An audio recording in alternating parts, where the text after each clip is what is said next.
Hello friends, welcome to மாங்கனி சமையல். இன்றைக்கி நம்ம மாங்கனி சமையலில் குட்டீஸ்லேருந்து பெரியவங்க வரைக்கும் நம்ம எல்லாருக்கும் ரொம்ப ரொம்ப பிடிச்ச சிக்கன் பிரியாணி எப்படி பண்ணுறதுன்னு பார்க்கலாம். இந்த சிக்கன் பிரியாணி இன்றைக்கி நம்ம சீரக சம்பா அரிசியில் ப்ரெஷர் குக்கரில் தாங்க செய்ய போகிறோம். பிரியாணி கொஞ்சம் கூட குழஞ்சி போகாமல் நல்லா உதிரியாக ரொம்பவே சூப்பராக வரும். நம்ம பிரியாணி பண்ணுறம்போது சின்ன சின்ன டிப்ஸ் எல்லாம் ஃபாலோ பண்ணி செஞ்சோம்னா நம்ம கல்யாண விருந்துகள் எல்லாம் சாப்பிட்ற அதே டேஸ்ட்டில் ரொம்பவே அட்டகாசமாக இருக்கும்.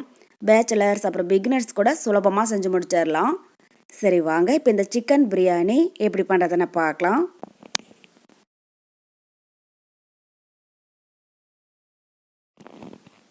சிக்கன் பிரியாணி பண்ணுறதுக்கு 1/2 கிலோ அளவுக்கு சிக்கனை நல்லா க்ளீன் பண்ணி எடுத்து வச்சுருக்கேன்.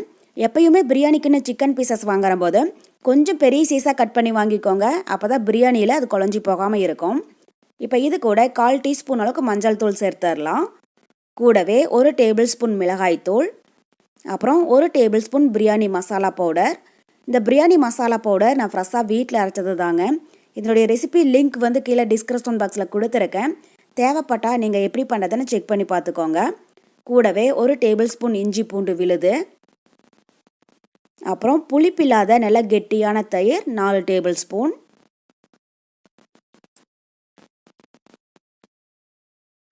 கூடவே இதுக்கு தேவையான அளவு உப்பு. இதெல்லாம் சேர்த்துட்டு இந்த மசாலா பொருளெல்லாம் சிக்கனில் நல்லா கோட் ஆகிற மாதிரி கலந்து விட்டுருங்க. இது மாதிரி நம்ம ஃபஸ்ட்டே சிக்கனில் மசாலா பொருளெல்லாம் சேர்த்து நல்லா கலந்துட்டு ஒரு 1/2 மணி நேரம் ஊற வச்சுட்டு அதுக்கப்புறமா பிரியாணி பண்ணுறம்போது நமக்கு சிக்கனுக்குள்ளே மசாலா பொருளெல்லாம் நல்லா இறங்கி பிரியாணியோட டேஸ்ட்டு பார்த்திங்கன்னா ரொம்பவே அட்டகாசமாக இருக்கும். பாருங்கள், இப்போ மசாலா பொருளெல்லாம் சிக்கனில் நல்லா கோட் ஆகிடுச்சு. இந்த அளவுக்கு நல்லா கலந்து விட்டதுக்கப்புறமா ஒரு மூடி போட்டு மூடி வச்சிடுங்க. இது 1/2 மணி நேரம் நல்லா ஊறட்டும். ஊறினதுக்கப்புறமா நம்ம பிரியாணி ரெடி பண்ண ஆரம்பிச்சிடலாம். உங்களுக்கு டைம் இருந்துச்சுன்னா 1 மணி நேரம் போல வரைக்கும் கூட ஊற வச்சிடுங்க. டைம் இல்லை அப்படின்னா 1/2 மணி நேரம் அளவுக்கு ஊறிச்சுன்னா போதும். இது இப்போ 1/2 மணி நேரம் இருக்கட்டும். இப்போ 1/2 மணி நேரத்துக்கு அப்புறமா நம்ம பிரியாணி ரெடி பண்ண ஆரம்பிச்சிடலாம். அதுக்கு ஒரு குக்கரில் 3 டேபிள் ஸ்பூன் அளவுக்கு எண்ணெய் சேர்த்துக்கோங்க. கூடவே 3 டேபிள் ஸ்பூன் அளவுக்கு நெய்யும் சேர்த்துடலாம். எண்ணெயும் நெய்யும் நல்லா சூடானதுக்கப்புறமா ஸ்டவ் மீடியம் ஹீட்டில் வச்சுட்டு இது கூட 1 இன்ச் அளவுக்கு பட்டை, 4 லவங்கம், சின்னதாக 3 மராட்டி மூக்கு, 3 ஏலக்காய், ஒரு அனாசிப்பூ, கொஞ்சமாக கல்பாசி, கூடவே ஒரு பிரியாணி இலை சேர்த்துடுங்க. இது லைட்டாக கலர் மாறினதும் இது கூட 3 பெரிய வெங்காயம் நல்லா மெலிசாக நீளமாக கட் பண்ணி வச்சுருக்கேன். அதை உள்ள சேர்த்துடலாம். சேர்த்துட்டு ஸ்டவ் மீடியம் ஹீட்டில் வச்சு வெங்காயம் நல்லா பொன்னிறமாகிற அளவுக்கு வதக்கிடுங்க. எப்பயுமே பிரியாணி பண்ணுறம்போது ஸ்டவ் மீடியம் ஹீட்டில் வச்சு வெங்காயத்தை வதக்குங்க. அப்போ தான் வெங்காயம் கருகி போகாமல் ஒரே மாதிரி நல்லா வறுபடும். எந்த அளவுக்கு வெங்காயம் நல்லா பொன்னிறமாக வறுபடுதோ அந்தளவுக்கு பிரியாணிக்கு நல்லா ஒரு கலரும் டேஸ்ட்டும் கிடைக்கும். பாருங்கள், இப்போ வெங்காயம் நல்லா பொன்னிறமாக வறுபட்டுருச்சு.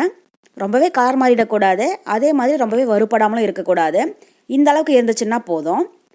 இப்போ இது கூட 1 டேபிள் ஸ்பூன் அளவுக்கு இஞ்சி பூண்டு விழுது சேர்த்துடலாம்.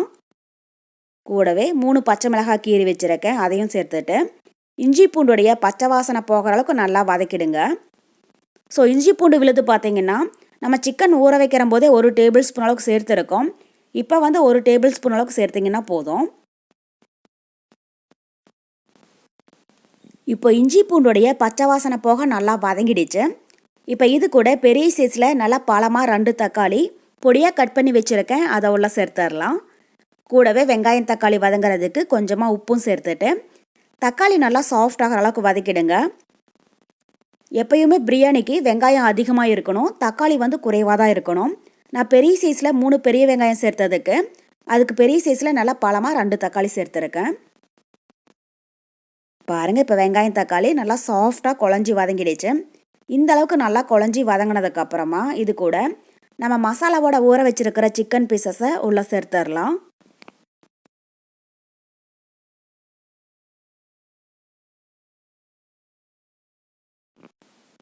சேர்த்துட்டு ஸ்டவ் மீடியம் ஹீட்டில் வச்சு இதை இப்போ ஒரு 5 நிமிஷத்துக்கு நல்லா வதக்கி விட்டுறலாம். சிக்கனில் இருக்கிற மசாலா பொருளெல்லாம் அதனுடைய பச்சை வாசனை போக நல்லா வதங்கி எண்ணெய் பிரிஞ்சு வர அளவுக்கு.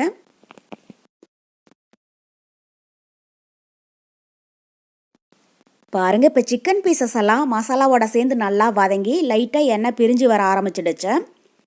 இப்போ இந்த ஸ்டேஜில் 1 கைப்பிடி அளவுக்கு பொடியாக கட் பண்ணின புதினா இலை சேர்த்துடலாம். கூடவே பொடியாக கட் பண்ணின ஒரு கைப்பிடி மல்லி இலை, அப்புறம் பாதி எலுமிச்சம்பழத்தோடைய ஜூஸ் எடுத்துடலாம். நான் பெரிய எலுமிச்சம்பழம் எடுக்கிறதுனால பாதி லெமன் ஜூஸ் சேர்க்கிறேன். இதுவே சின்ன எலுமிச்சம்பழமாக இருந்தால் ஒரு எலுமிச்சம்பழத்தோடைய ஜூஸ் சேர்த்துடுங்க. சேர்த்துட்டு இதை திரும்பவும் ஒரு 2 நிமிஷத்துக்கு நல்லா வதக்கி விட்டுருங்க.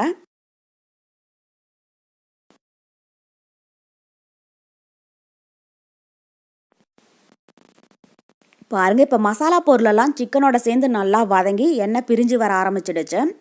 இப்போ இந்த ஸ்டேஜில் 3 கப் அளவுக்கு தண்ணி சேர்த்துடலாம். தண்ணியோட அளவு பார்த்தீங்கன்னா 1 கப் அரிசிக்கு 1.5 கப் தண்ணி சேர்த்துக்கோங்க. நான் 2 கப் சீரக சம்பா அரிசி எடுத்தேன், அதுக்கு 3 கப் அளவுக்கு தண்ணி சேர்க்கிறேன். சேர்த்துட்டு இது ஒரு டைம் நல்லா கலந்து விட்டுறலாம். கலந்து விட்டுட்டு கொஞ்சமாக உப்பு காரம் டேஸ்ட் பண்ணி பாருங்கள். உங்களுக்கு ஒரு வேளை உப்பு காரம் குறைவாக இருந்துச்சுன்னாலும் இந்த ஸ்டேஜில் தேவையான அளவு சேர்த்துடுங்க. இப்போ உப்பு குறைவாக இருக்கு, நான் கொஞ்சமாக உப்பு சேர்க்கிறேன். சேர்த்துட்டு திரும்ப இதோட டைம் லைட்டாக கலந்து விட்டுறலாம்.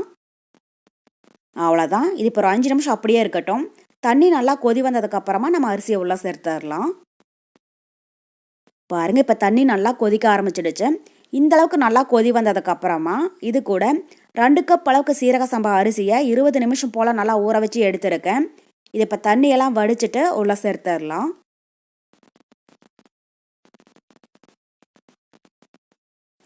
ஸோ நீங்கள் சீரக சம்பா அரிசி பாஸ்மதி அரிசி சேர்க்கிறதா இருந்தால் மட்டும் 1 கப் அரிசிக்கு 1.5 கப் அளவுக்கு தண்ணி சேர்த்துக்கோங்க. இதுவே ரெகுலராக சாப்பாடு செய்கிற சாப்பாட்டு அரிசி சேர்க்கிறதா இருந்தால் 1 கப் அரிசிக்கு 1.25 கப் அளவுக்கு தண்ணி சேர்த்துக்கோங்க. அப்போ தான் அளவு வந்து சரியாக இருக்கும். இப்போ அரிசியை உள்ளே சேர்த்துட்டு இது உடஞ்சி போகாமல் லைட்டாக ஒரு டைம் கலந்து விட்டுறலாம்.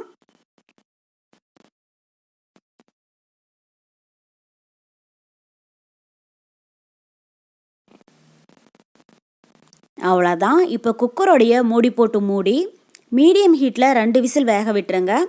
2 விசில் வந்து ப்ரெஷர் ஃபுல்லாக ரிலீஸ் ஆனதுக்கப்புறமா எப்படி இருக்குன்னு பார்க்கலாம். இது மீடியம் ஹீட்டில் 2 விசில் இருக்கட்டும்.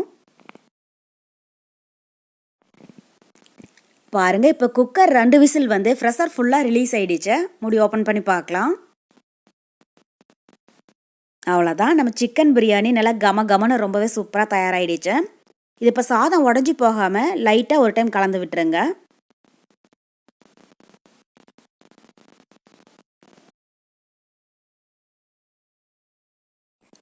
பாருங்கள், நம்ம சிக்கன் பிரியாணி கொஞ்சம் கூட குழஞ்சி போகாமல் நல்லா உதிரியாக ரொம்பவே சூப்பராக வந்திருக்கு. சிக்கன் பீசஸும் நல்லா சாஃப்டாக வெந்து வந்துருச்சு.